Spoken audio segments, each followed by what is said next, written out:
కాకినాడ జిల్లాలో Telugu Desam party Janasena party నాయకులు తొలిసారిగా భేటీ అయ్యారు. కాకినాడలోని హలీఖాన్ టైమ్స్ క్లబ్ లో ఏర్పాటు చేసిన మీడియా సమావేశంలో తెలుగుదేశం పార్టీ కాకినాడ జిల్లా అధ్యక్షులు జ్యోతుల నవీన్ కుమార్, జనసేన పార్టీ పీఏసీ సభ్యులు, Kakinada city incharge Mutha Sasidhar, Kakinada city TDP incharge Vanamadi Kondababu, Peddapuram Janasena incharge Tummala Babu మీడియాతో మాట్లాడారు.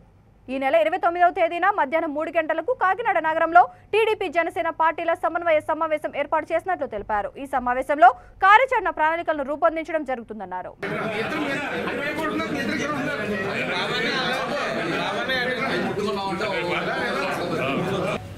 గత 45 రోజులుగా ఈ రాష్ట్రంలో జరుగుతున్న పరిణామాలు మీ అందరికీ తెలిసిన విషయమే.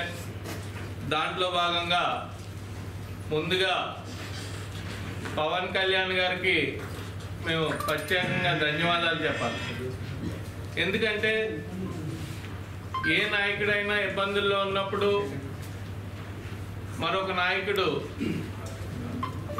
ఒక పేపర్ స్టేట్మెంట్ తోటో లేకపోతే ట్విట్టర్ తోటో మీడియాలోనో ఏదో రూపంలో మేము సంఘీభావం తెలియజేస్తున్నామని ఒక మాట చెప్తే, విలేకరులందరూ కూడా నమస్కారం. వేదిక మీద ఉన్న తెలుగుదేశం పార్టీ అధ్యక్షులు నవీన్ గారు, కాకినాడ ఇన్ఛార్జ్ కొండబాబు గారు, నార్కోటి ఇన్ఛార్జ్ బాబు గారు నమస్కారం. 2 సంవత్సరాల క్రితం మార్చి 14న ఇప్పటిలో మా నాయకుడు పవన్ కళ్యాణ్ గారు వైసీపీ వ్యతిరేక ఓటు చీలిపోకూడదని చెప్పిన దగ్గర నుంచి కూడా ప్రతి సందర్భంలో కూడా వైసీపీ ప్రభుత్వాన్ని దింపే ప్రక్రియలో అందరినీ కలుపుకుని వెళ్ళడం జరిగింది. మొన్న అన్యాయంగా చంద్రబాబు నాయుడు గారిని అరెస్ట్ చేసిన సందర్భంలో రాజమండ్రి జైల్లో పవన్ కళ్యాణ్ గారు పొత్తు విషయం చెప్పడం, దాని తర్వాత నిన్న రాజమండ్రిలో జరిగిన సమావేశం అనంతరం తూర్పుగోదావరి జిల్లాలో కూడా మీడియా వారందరికీ నమస్కారం. ఈరోజు ఈ కార్యక్రమాన్ని ఏర్పాటు చేసుకున్నటువంటి తెలుగుదేశం పార్టీ కాకినాడ పార్లమెంటు అధ్యక్షుడైనటువంటి నవీన్ గారికి, మా Janasena party Kakinada city incharge Mutha Sasidhar గారికి, అలాగే తెలుగుదేశం కాకినాడ సిటీ ఇన్ఛార్జ్ కొండబాబు గారికి నమస్కారాలు.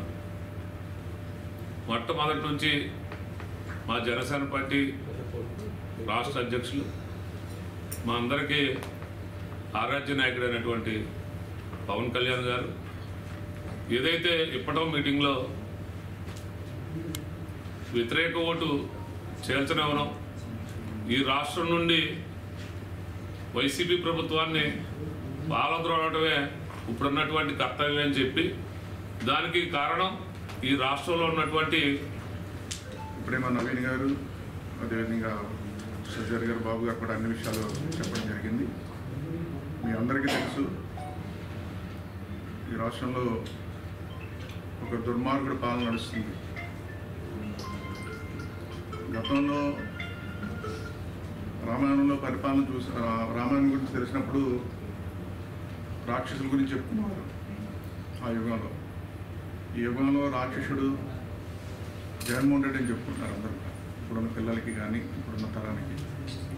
ఆ విధంగా ఈరోజు ఒక గొప్ప వ్యక్తిని అక్రమ కేసులు పెట్టి జైల్లో పెట్టడం ఇప్పటికి 46 రోజులైంది సుమారు. కేసు అన్నీ పెట్టిన తర్వాత కేసుకి ఆధారాలు లేవు, ఏమీ లేవు, అక్రమంగా పెట్టారన్న సంగతి రాష్ట్ర వ్యాప్తంగా దేశవ్యాప్తంగా అందరికీ తెలిసిన విషయం, మీ అందరికీ తెలుసు. ఈ సమయంలో ఈ రాష్ట్ర ప్రజల్ని, రాష్ట్రాన్ని కాపాడుకోవాలని చెప్పి